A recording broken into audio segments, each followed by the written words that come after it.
Hello guys, welcome to Just Vibey Vibes. Let's talk about stage fright.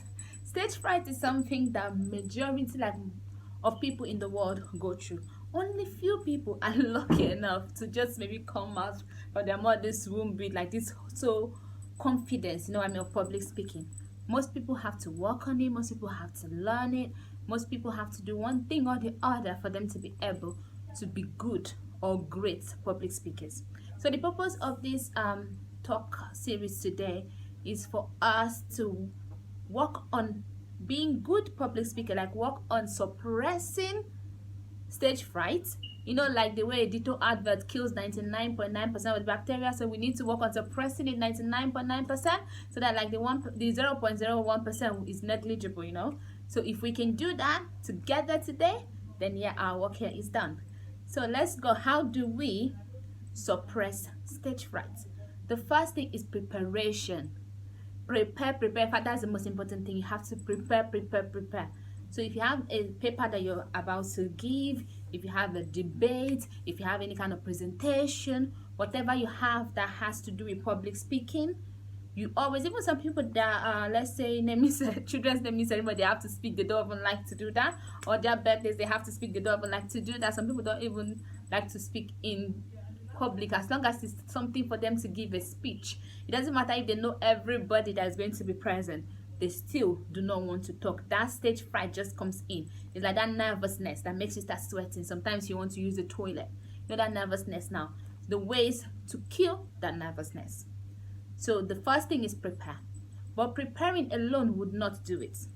So you prepare a lot, prepare, make sure you know what you want to do very, very well. But then after you've prepared, there are some things that we need to work on. The first thing is, do not cram, learn. I know people used to tell me this when I was little, like, the best way to do it is not to cram, is to learn. I'm like, what does that mean? What's the difference between cramming and learning? Is it not the same thing? I didn't even understand it. But yeah, there's a difference. Cramming is memorizing, right? And the learning is understanding. So when you memorize, the problem memorizing is that the biggest fear of stage fright, the reason why there's something called stage fright can happen if you memorize. Because if you forget one word, like the order of the word, the way it's supposed to be, you forget just one word, that is it. You will just maybe be stuck there and keep on repeating that word over and over again. And the moment you make mistake and you stutter, the stage fright will now like increases. Like if it was like, let's say 5%, it will just jump to 50% all of a sudden, and that might even make the rest of your speech now really, really bad. Maybe you've already had a good start, but that stutter now in the middle has just brought everything down. So why should we learn? The reason for learning it is that when you learn it, you understand it. So when you understand it, you still do have to say your speech over and over again, or the presentation or the debate, whatever. You have to say it over and over again, mostly for timing purposes. But then when you have learned it, you can say it in different ways. And so even if there's a particular word that you think, oh, this word is really good, I want to use this word, if that word escapes you, there's other way to explain it. It's kind of like trying to explain to someone why 2 + 2 is equal to 4. Let's say you had in mind that, oh, I'm going to use oranges to explain this, and then but on the day you want to say, 2 oranges, like if your mommy has 2 oranges and the other person's mom has 2 oranges, if you put them together, how many would it be? You forgot oranges escape your mind.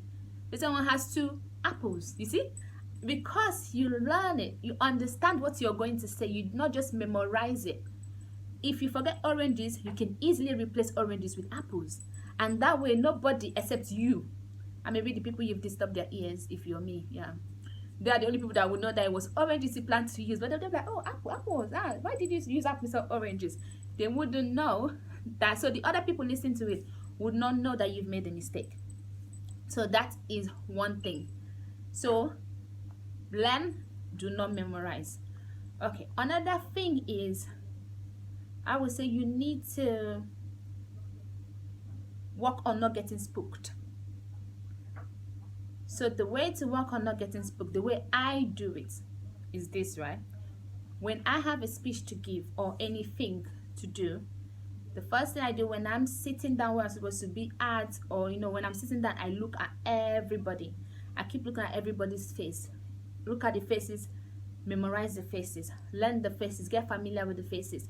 Because you don't want a situation whereby you're about giving a speech and then you just turn, like your eye just goes straight to someone's face, and maybe something in their face or their hair or their color does not look well to you, and then you're just, the shock will just make you, so if you've watched everybody, studied them, like when you take your time and look through them, then nothing will spook you. But okay, but there are different ways that, let's say, I work on it when it comes to different speeches I'm giving. For instance, if I'm doing a debate, then I do what I say you shouldn't do. I memorize and I learn. I memorize because I have like a particular I would say a particular time that I have to follow, so I have to time myself. So in a way, I'm memorizing it, but I'm not memorizing the same thing. I already understand what I'm going to say, but now I have to have a pattern to it. Then I have to go over it over and over again. So each time, little things in it might be changing, but it might be a bit similar if it is a debate. But if I'm going to give like a speech that is kind of like a learning, I'm trying to explain something, then what I do is I have the key points that I want to talk about. But if I'm going to maybe be teaching or be giving a presentation, the one thing I do so that I don't get spooked is this. As I'm talking, I look at, after I've looked at everybody's face, like I said, then I look around everybody, I look each corner, and I look for one person that is paying attention. Mostly the person that is nodding their head, like that is listening to you. You can find somebody that is listening to you. So in each corner of the room, wherever you're giving the speech, find someone that is listening to you, that is paying attention, and give the speech to that person. So when you turn here, you look at the person that is paying attention that way. You look forward, you look at the person that is paying attention that way. You look this way, you look at the person that is paying attention that way. So you're not spending your time looking at someone maybe that is busy unzipping their bag. That way you might be looking at like, why is this person this, and that might make you forget something. So when you look at the people and they're listening to you, then you can get their reaction. When you say something that is something that will make them smile, you see they will smile. So that is kind of like you having feedback immediately of what you are doing. But you see, I had to be selective. I did not just look at everybody. I picked people that were paying attention. So those people are giving me the feedback, because if everybody was paying attention, I might get the same feedback. So I'm using that one person, those two people, 3, 4, I'm using them to judge the whole thing, so that during my speech I don't get spooked by anything. If I'm doing a debate, now it's a whole different thing. I do not have time to bounce back from anything, because you have like a particular time. Yes, I can change my word, but that's it took practice. I can change my word. If I forget maybe a particular word, I can change it quick. But then when I'm doing debates, what I do is I still look at everybody's faces, so that in case my eye goes to someone's face and everything. But when I'm talking, I look above people's head. So when you look at the walls above the head, because guess what, the walls is not going to change. People might just, something about them might change. Someone can just even walk in or something that you did not see before. But I look at the walls.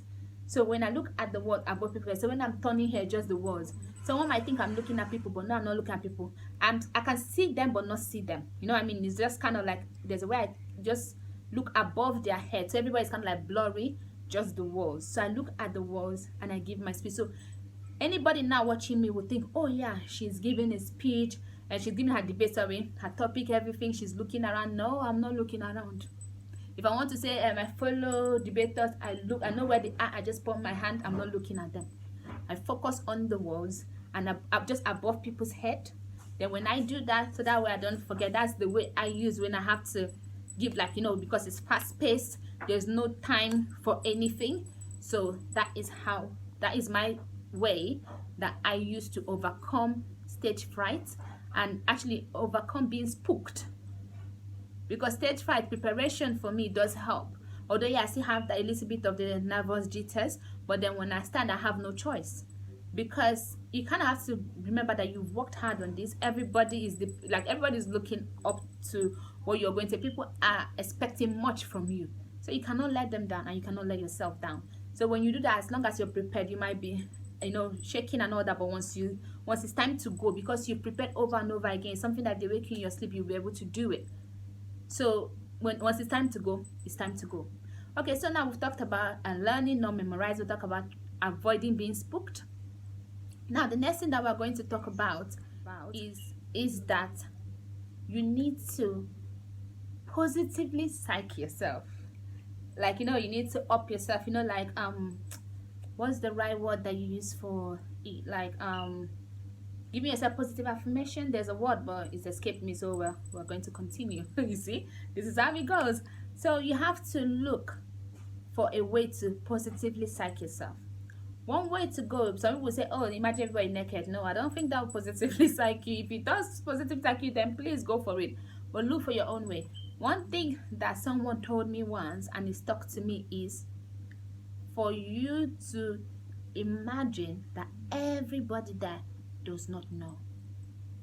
You see, they don't know. So you are the one that is going to teach them.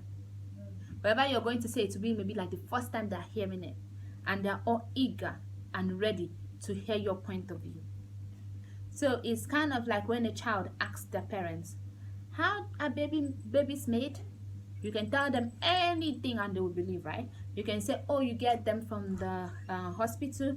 You can say that, oh, when I want a child, daddy just gives me a gift, and then yes, your baby, your brother or your sister starts growing in tummy. You can say a million stories to the child, and the child will believe you. Why? Because they do not know. So think about it. They don't know. So if they don't know, you're teaching them. And really, nobody would even know if you make a mistake, because how would they know? They were not in this thing with you. They were not studying with you. They were not learning with you. They don't know what you've written in your book. And even if they know, so what? As long as you don't show it, only the person that practiced with you, or the people you bug their ears, or those are the people that will know. So then you go there, you imagine yourself like this great teacher that is going to explain something to them that they are all eager to hear, and they do not know. So you're teaching them for the first time. This is the first time they are going to hear about this, and whatever you tell them is the truth. Whatever comes out from your mouth, that's what they're going to get. If you can do this, positively psych yourself, I am telling you, it works. Then you will see yourself going on doing a presentation, debating, giving a speech, and you're more confident than you thought you would be. And you will even be shocked at the end of the day when you see yourself speaking. So the first thing is preparation. That's the most important thing. Know exactly what you're going to say. Know it in and out. But then learn it, understand it. Everything you're going to talk about, be able to say it in 100 different ways possible. Just know it very much. Understand it. Do not memorize. If it's a debate or things like that, it's time-based, you kind of have to have a structure to it, but still make it a bit loose, so that whatever happens, you can still be able to improvise at any moment. And then the third thing, avoid being spooked. Avoid being spooked. So either look at the walls, look for people that are listening to you, depending on what you want to say. Make sure you understand, like you study the people's faces in the room. If you know you're someone that is going to look at faces, so you need to know yourself too. If you know that you're someone that you're not going to be looking at people's head, or you want to see people's face, then please look at their face very well before the speech, something like that, so that way you are ready. So for me, what am I going to say about stage fright? My story. I have not had a story whereby I was so frightened that I didn't do anything, because for some reason, from when I was born, people just expect too much from me. So then I had to live up to their expectation. I don't know why they did, but I had to live up to the expectations. So I never really had a situation where I was shaking and was not able to talk, but I know that I had to work on my stage, my stage presence, and being more comfortable and confident speaking in front of people over and over again. I had to work on it, and I know that my one was I will practice. Trust me. I would say so. I remember auntie used to, when I used to do debate in school, she used to not like me, because whenever I have debates, like, you honor the moderator, you honor the, like, anytime you see me, that you honor the moderator, the partner of judges, and every time you honor, they like, trust me, in the house you will not hear anything. I'm in the bathroom, is you honor the monitor, I'm sleeping, is you honor, every time, like, literally, you will know my debates word for word. So I had to practice. So that is what I did. So I don't really have a story of stage fright, but I do have the things that I have talked about, like how to overcome stage fright. So I hope this helps us. And that will be the end of the stage fright let's talk series of today. But I have a good news.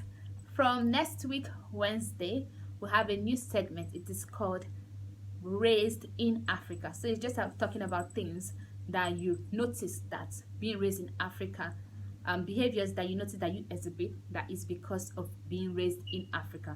So we're going to talk about Raised in Africa series. Please do not forget to subscribe. Please subscribe and share my video to your friends, to your families, and anyone that you know is going to listen. And please like, give it a thumbs up, and comment. I know most people comment to me personally, but I really appreciate if you put the comment down on the YouTube channel, on the comment section. Thank you so much, guys. I love you. Mwah.